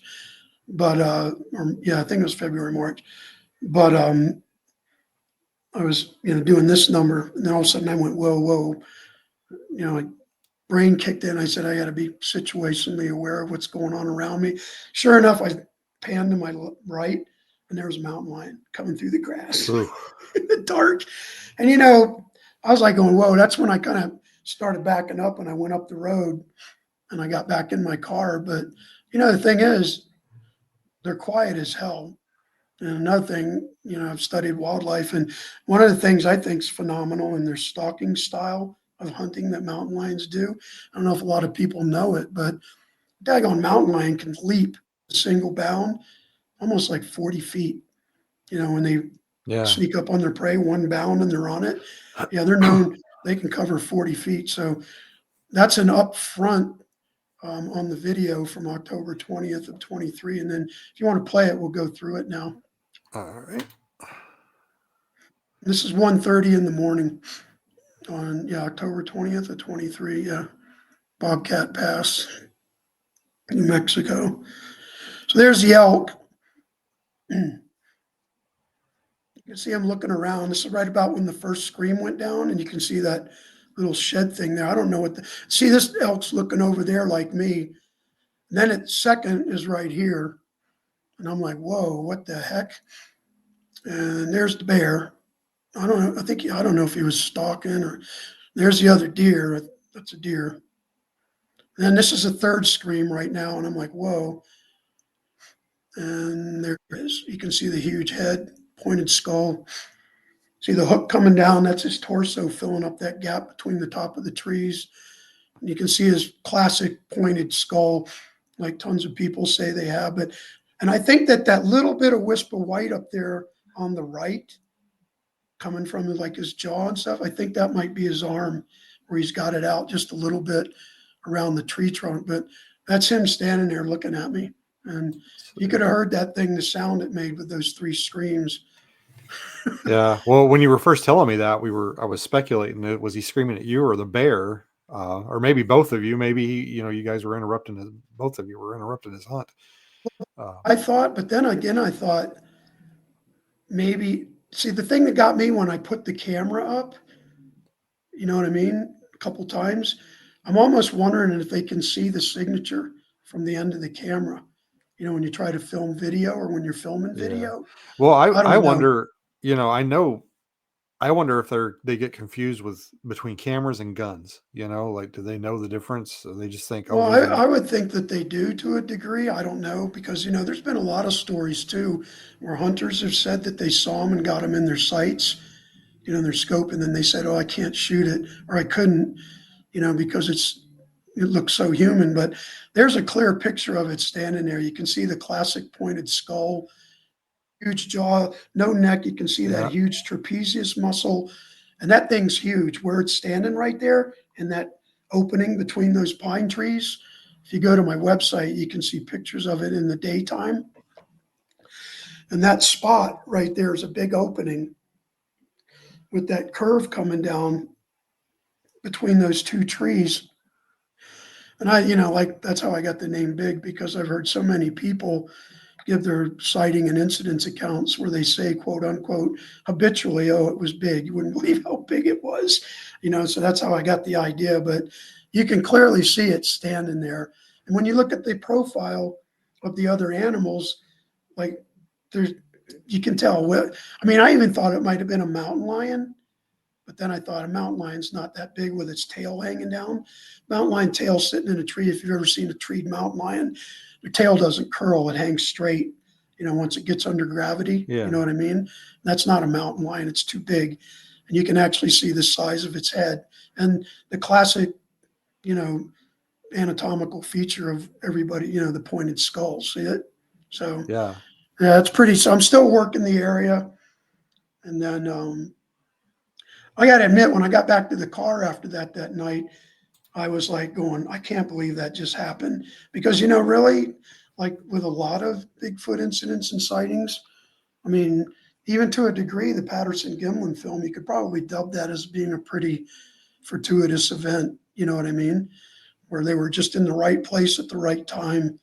And, you know, when that happened that night, that's when I really went back to the car, because I sat in my car and I thought, okay, I've seen everything you can dream of through night vision devices as a Navy SEAL. I've been hunting, I've been in the outdoors, I know wildlife. I've never heard anything like that.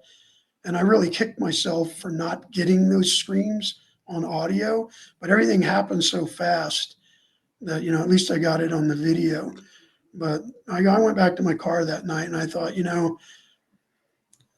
just like there's a portion in Dr. Meldrum's book, one of the people he was working with, he looked at him and he said, "Hey, these things are real. Well, what are we going to do about it? What are you going to do about it?" I love that line in his book. So, and that's the beginning of October 23, when I really got, I thought, this is no joke.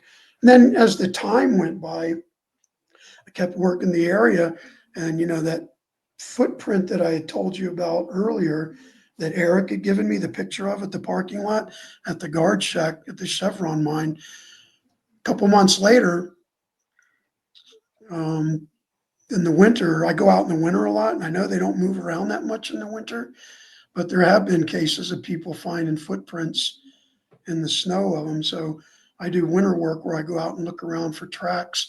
And sure enough, I found a set of tracks in Red River near the Chevron mine, in the pump house, we call it, Yeah. where Eric had these incidents at once. And I went down there in February, about a year ago. It was February, March. But, the snow had started melting and there was some patches of snow. But lo and behold, I'm walking this area, because one of the things I do too is, like, you'll see a lot of people set up game cameras on trails and runs frequent.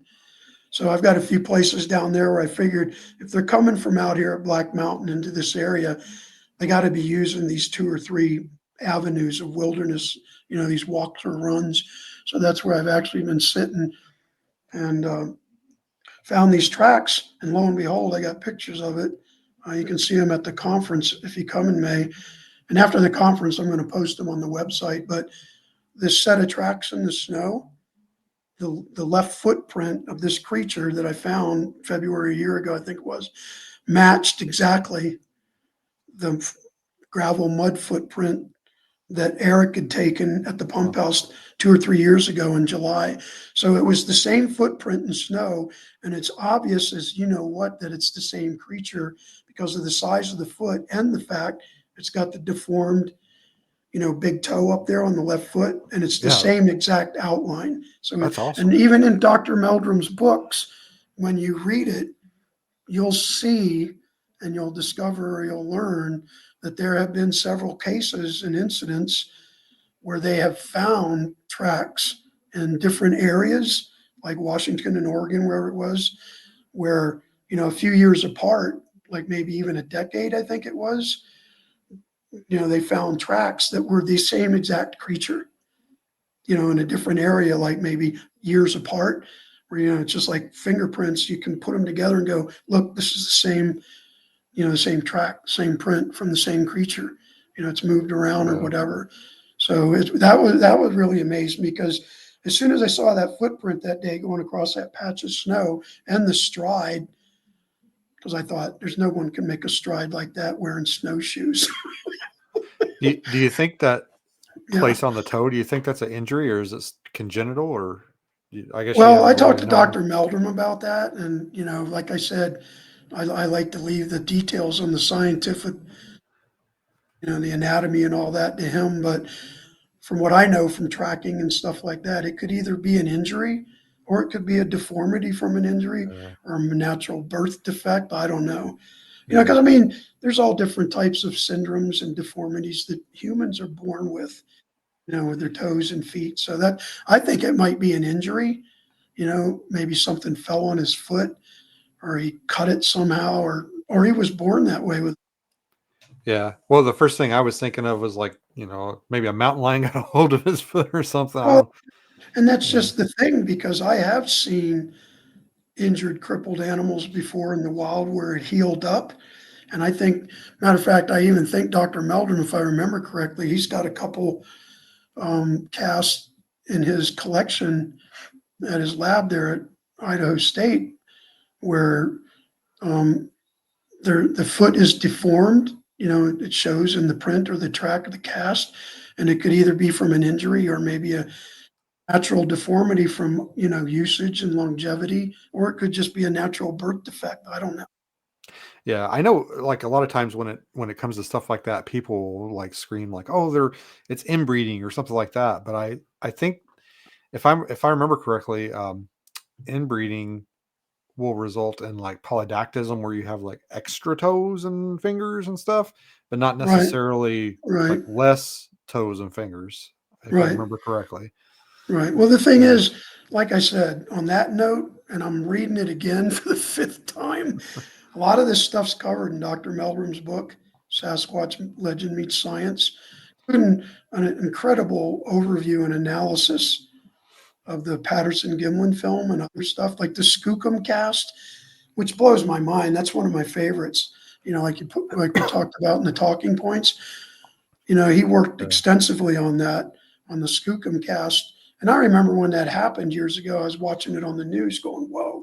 But one of the things that gets me about the Skookum cast is when you look at the heel of that creature with its Achilles, where it shows up in that cast and that print or that whatever, the size of that creature's heel and its Achilles looked like the end of a baseball bat. That's what I Yeah. told Dr. Meldrum when I first met him. I said, that Achilles in his heel looks like the size of a freaking baseball bat. I mean, when you look at the size of a typical human being's Achilles and heel, and that's one of the things that happened to me this last year up at Columbine with tree breaks. I'll go into it at the conference, but I literally found footprints at the foot of trees in Columbine last summer and fall where I'm convinced that the heel from the footprint, like when you dig, like when you're doing tug of war, you're digging your heel in.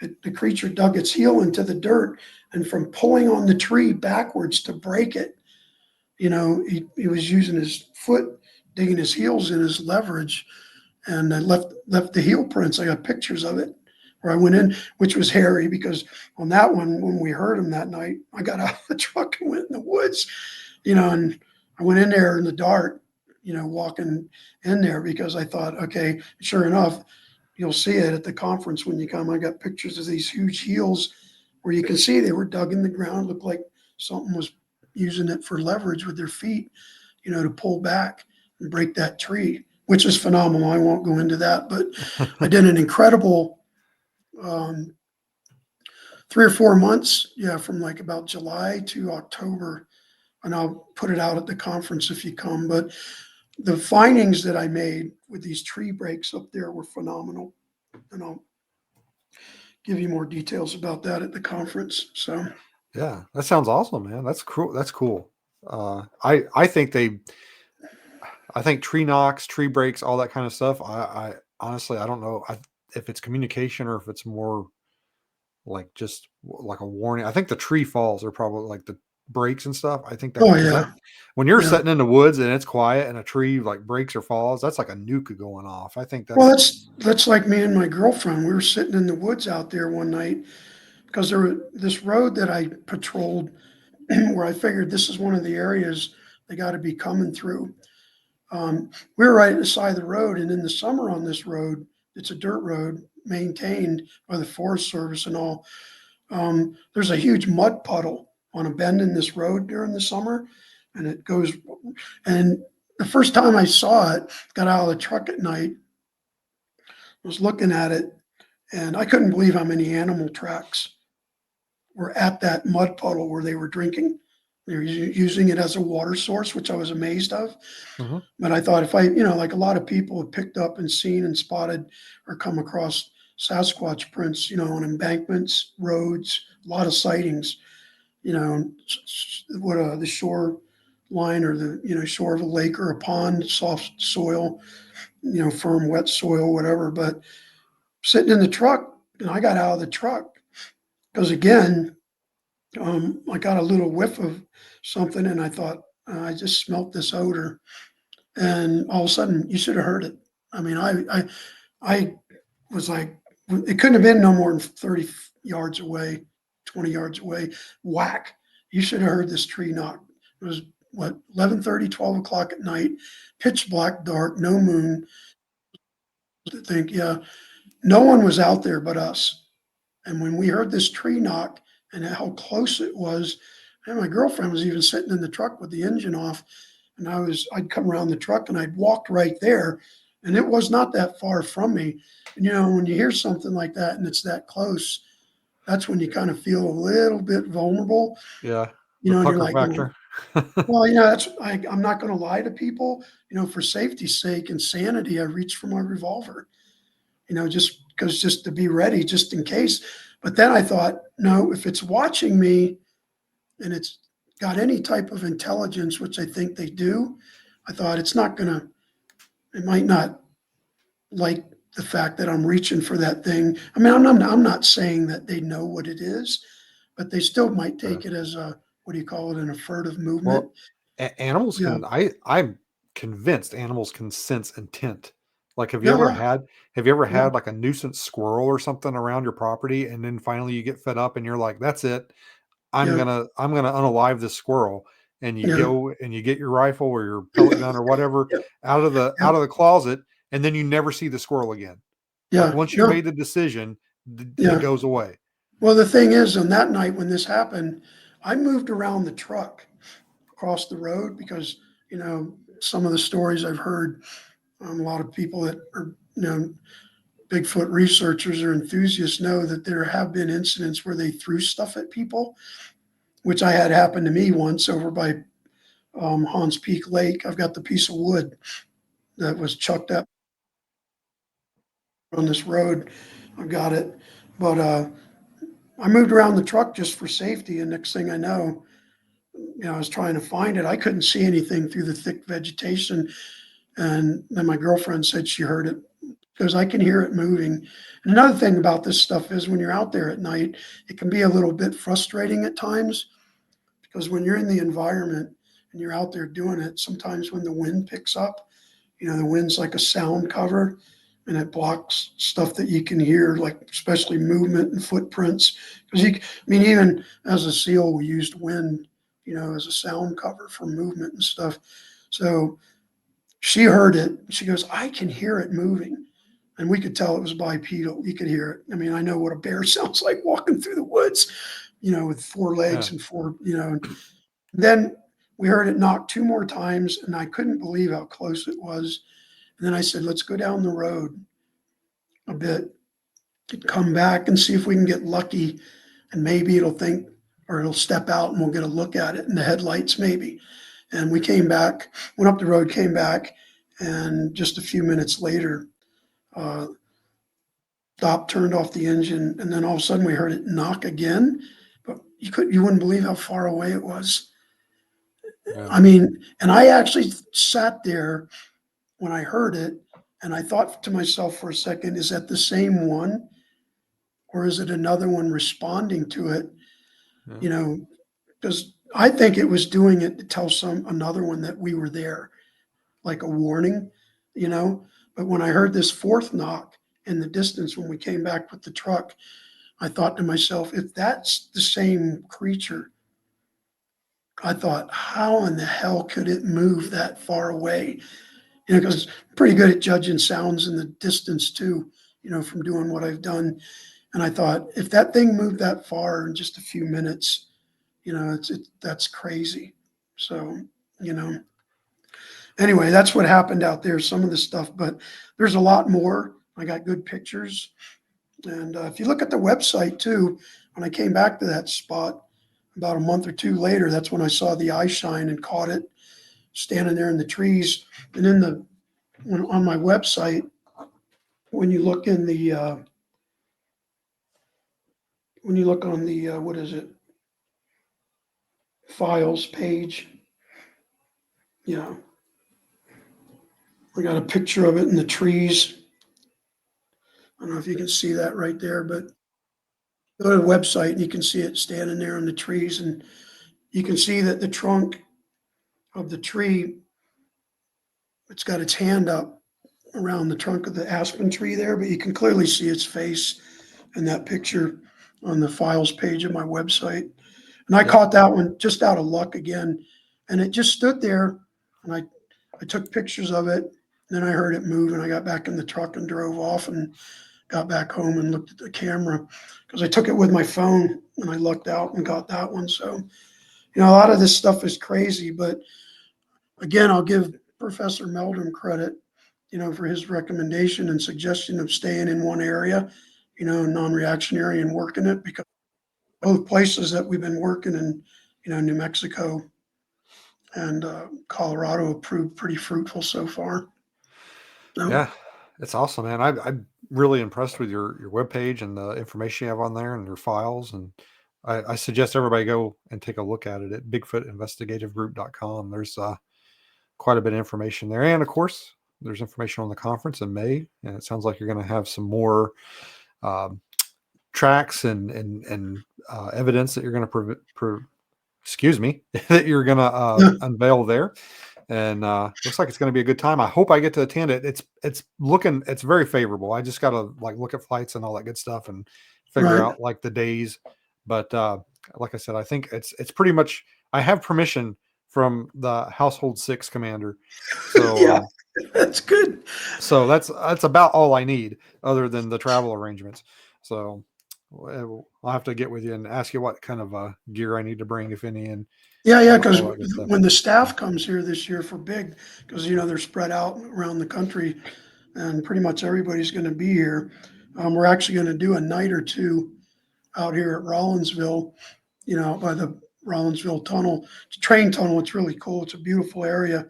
Train tunnel goes through over to Winter Park, and it's a really popular um, area out there. But I've been hitting that area too because I have talked to some people, and that's one of the things I've learned about this whole thing too, is that some people don't want to talk about it. But then over time, in the last couple of years that I've been doing this actively, you get to know people, and of course, you know, it's just nurturing a relationship, building confidence and trust, and getting to know each other. I've had a lot of people come out and tell me that, you know, this is what happened when I was younger. You know, my husband went out and saw this and that, and I even had a guy I know, friend of mine, acquaintance years ago. He grew up in the Visalia, California area near Oroville, I think it is. He went fishing one weekend. Long story short, going up to his friend's cabin to go fishing somewhere east of Oroville, which is a, you know, stomping ground for sightings and incidents over there, out there in the Sierras. But said he pulled over to take a leak, you know, 2-lane country mountain road, and just near sunset, and he looked up and saw these eyes. Next thing you know, it looked out at him, and he was like, "Holy crap!" Yeah. He got scared, jumped in his red Ford pickup truck. He said, and you know how they used to have the ignition in the old pickup trucks right there on the grill underneath the stick shift. It was a manual. Said he was trying to get the key, and he was looking, and he said it was trotting down the hill. And I grilled him a couple of times just to make sure, you know, being blunt about it, that he was legit. And he said he pulled off the edge of the road, the shoulder, and he was trying to get going in the truck. And he got in the, you know, the lane right, and he was picking up speed. And all of a sudden, you heard this whoomp, and he looked over, you know, from the driver's seat, and he said the thing was running beside the truck, and it had put its arm and hand on the top of the truck, and it hit the roof of the truck a couple times. And he said it scared the living crap out of him. And I said, "Are you sure?" He goes, "I looked at it. I saw it. It's huge chest, side, Yeah. so its arm moving, and it stayed with me till I got a little bit over 20 miles an hour. And then it let go of the truck where it had its hand on the roof, and it kind of like," he said, it kind of leaned over a bit, you know, like crouched over, like relaxed. And, you know, he watched it as he, you know, in the rearview mirror. And he said, adrenaline was going. I was hyperventilating. I was scared shitless. That's what he said. And he said he even looked up one more time and he saw it walking, and it went up the hill where it came from. Dude, So, that sounds almost verbatim like that encounter that guy had at that rest stop that I went to where I heard the tree fall. Guy yeah. gets And, out, you know, takes a leak, and then as he's driving away, it hits his yeah. truck. Yeah, and I mean, I've heard stories like one of my favorites that I read a while back. I think it was one where a family was camping in the Sierra area years ago, and the mom and the daughter got up one morning and, you know, campground tent, whatever. They walked over to the, you know, the head and go to the bathroom early morning, and mom said, "Wait here," and the daughter, where this, I forgot where it was. I don't remember all the details, but it's one of my favorites. Um, Mom went in the, you know, restroom, used the bathroom early in the morning. Daughter was outside and she walked around the, you know, John, and there was a little stream, you know, a little gully there, you know, and daughter said she looked up and looked at this pine tree across the creek or the stream across the gully, saw a big old foot sticking out. You know, that's, I think I read this one on BFRO, if I'm not mistaken. But all of a sudden, you know, the little girl looked at the foot. It's like Dorothy, you know, in The Wizard of Oz. She was tapping on the Tin Man's feet, and then she looked up. There he was, you know. So she said she looked up, and all of a Yeah. sudden, a big old head stuck out. And she was like, "Oh," and then she's like, Mom, come out and see the Bigfoot." And her mom's like, "Oh, yeah, you know, shut up, you know, you know, come on, you know." And come to find out, mom came out. I think that's how the story went. Came out and daughter went, "Look," and it had turned and it was walking up the side, and the mom saw its back and its buttocks and its calves and legs, and they were like, "Holy moly!" So yeah, I think I read that one on BFRO a while back. But there's a lot Yeah. that goes on out there, and there's a lot of people that have seen them. You know, there's a lot of people that I think too. I've, like Jeff said when I met him, you got to have a good filter when you Yeah. do this stuff. Well, I tell people about Alaska all the time. You know, there's people up here that will just, you know, you say Bigfoot, oh, Bigfoot, that bullshit. You know, they don't. But then if you get to talk, they'll say, well, yeah, I don't think it's real, but my so and so has a story, or so and so has a story. You know, it Yeah, seems like everybody either has a story or knows somebody that has a story, and right. even the people that like think it's ridiculous. Well, Yeah, if you talk to them enough and get in with them, they'll be like, well, I don't think it's real, but my cousin said he saw this or whatever. yeah. So it's Second a and third hand, and yeah. that's what happened to me at Red River. I had some people open up to me, and they told me stories like, and I was like, really? I mean, there's a guy there in Red River, right on the main drag downtown. It's right across the street from the Red River Brewing Company. It's a really great restaurant. I like to, got a podcast too down there in Red River, but I met some people in some of the stores, you know, like women. Like one lady told me her husband went hunting years ago in the 70s with his friends out there by, I forgot the name. But he came home in the middle of the night on a Friday, got home at 1 in the morning, walked in the house, and he's like, and his wife goes, "What are you doing home?" Because he wasn't supposed to be home till like Sunday. Yeah. And he told her the story, and he said, "I'll never go out there again," because we saw two of them and they screamed at us. And when she told me the story right away, I thought, it must be the same thing I heard, when I was out there at Bobcat Pass last October, that night of the 20th. So, there people open up, and it's like the UFO thing, and pilots, they don't want to talk about it because people think they're a whack job or something, but they're out there and they're real, and I know that for now. And I'm just going to keep plugging away. I figure I'll do this for about another 8 years. I'll go to I'm 75. I'm 68 now. When I hit 75, I'm not going to do anything anymore except elk wrestle. I'll get back into. No, I'm just joking. Elk wrestling. No, but I figure 75, unless it's going really good, I'll keep going. But I'm hoping that someday, actually, that's my goal, is to get close enough to one, even if it's in close proximity, where at least I can get some good video of it, or maybe even some physical evidence.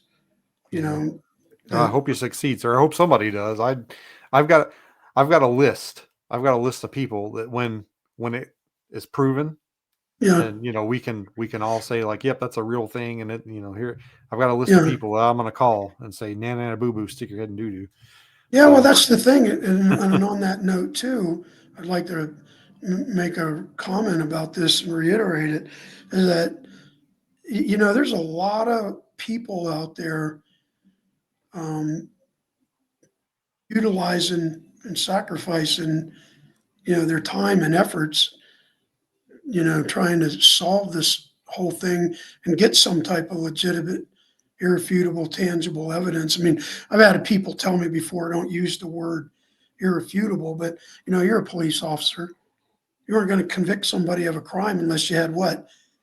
Irrefutable evidence. I mean, I don't want hearsay. I don't want BS evidence.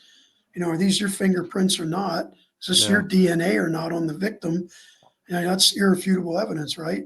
I mean, yeah, and you've got to. yeah, I've been in court. I've testified at uh, sexual assault yeah, trials, murder trials, stuff like that, and you can't just go in there and say, well, I think. exactly. And there that's, there yeah, is probable cause, which is like, oh well, I think a reasonable person would come to this conclusion, which is fine, but right, that's not enough to hold up in court. You need more. right. And You it's know. true. And that's what's happening here because, when I started doing this, candidly, I'll let everybody know, is that, being a professional, being a retired SEAL, and then plus I was an intel guy, in every SEAL platoon I was in. And I know if there's anywhere in this world where, what do you say? How am I going to put this? Where you're under the microscope and there's a lot put on you. I mean, try doing mission and intel briefs for a bunch of SEALs, and SF guys, Yeah. because it's like we're going into this place, and like I was trained in the realm of intel, and I'll say it. I don't think you'll mind, but when I was at SEAL Team 3, Master Chief Gary Gallagher, he Master Chief of the Command and everything at SEAL Team 3 years ago when I was there, kind of, like he did so many people, not just me, but he took me under his wing and he taught me a lot. And so did other people that were, high end intel network builders in Vietnam and other places. And you got to have good intel. I mean, you're not going to, you know, give SF guys or anybody else a brief. We're going, oh, don't worry, there's only 4 or 5 of them in there. And you get there, and there's 50 of them. You're like, there's 7 of you. You're looking at each other going, then, right away, you're looking at yourself, and if you were the culprit to give that kind of ridiculous intel brief, on an op or for an op, you can guaranteed when you get back to wherever you're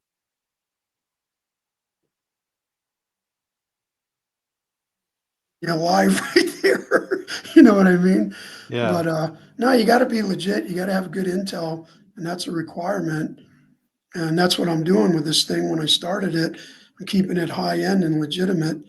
I mean, even when I have a question about stuff that pops up occasionally, I admit I'll try to get a hold of Dr. Meldrum, and I admit I've been lazy a couple times where I knew that the stuff that I was thinking about or wanting a question or an answer to was in his book, but I just didn't have the time to look it up again. So I'd call him up and go, hey, Yeah. matter of fact, the last time we talked, he did make a remark about, I feel like I'm being redundant. And I went, oops. Yeah. Well, I like to see. Oh, you cut out there for a second, Dan. Oh, I'm sorry. You cut out for a second. What'd you say? I said I'd like to see the time come where, like I was saying when I started my remarks here, is that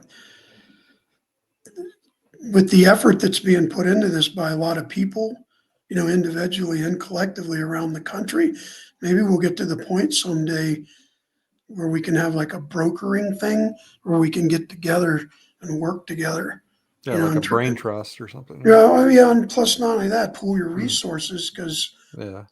Jim Myers, a friend of mine now, or out there at Bailey at the Sasquatch Outpost, he's a big proponent of that. He talked about it last year at the conference.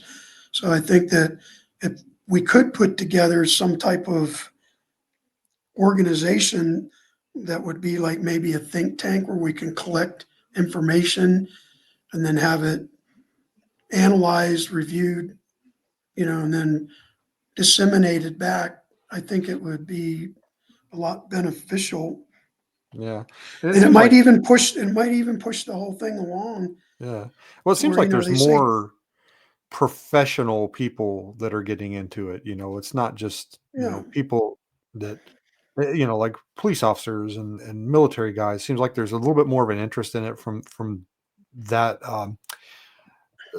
section of professionalism than there used to be. So right. Because the thing is, like, when I've watched a couple of recordings or presentations or tapes that Dr. Meldrum did, where he's basically telling you in layman's terms, look, we've got enough proof and evidence that points that these daggone things are real.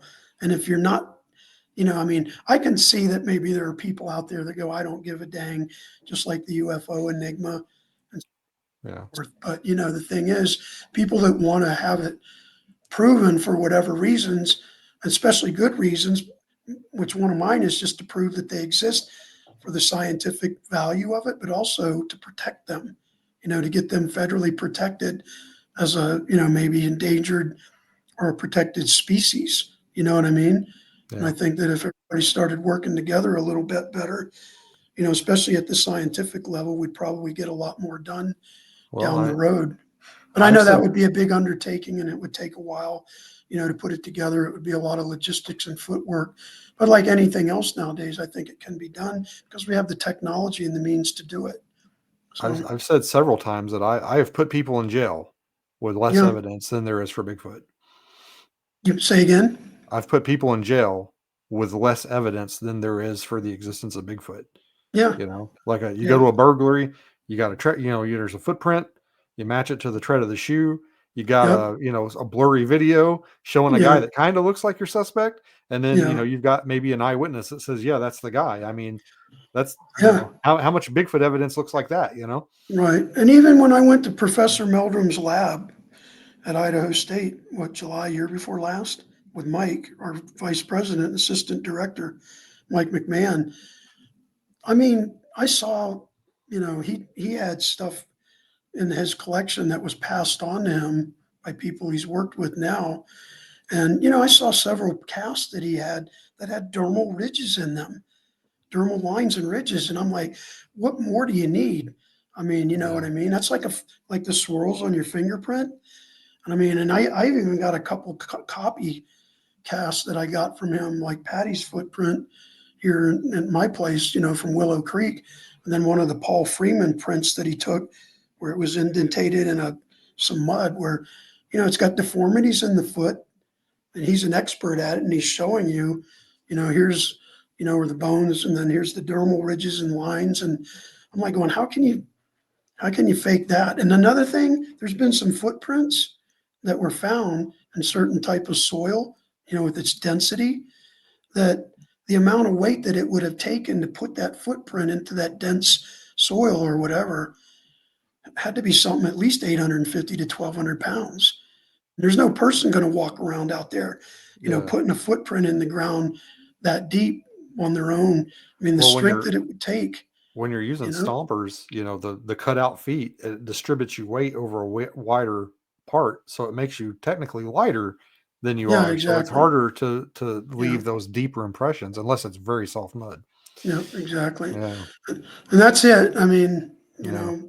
that's where we're at. That's the big deal, the big story so far. Where we're at with Well, big. Dan, we're coming up on my heart out here. I'm gonna have to go Yeah, take care of definitely. my obligation. But let's talk about the conference one more time. Yeah, we'll Um, do. it's the big conference at the Yep, Omni Interlochen Hotel in Broomfield, Colorado. It is May yep, 24th. Starts yep, at 9 a.m. You yep. can go to bigfootinvestigativegroup.com and pick up some tickets. Are tickets going to be available at the door too? You can make your reservations there, and then when you come in, we'll have your name on a list. We'll check you off with our people out front when you check in at the front door. You can start showing up about 8 if you come to it. Start checking people in and sign them in about 8 a.m. on the day of the conference. All right. All right? Looks like you got a good stable professionals there, and I guess probably me. Yep.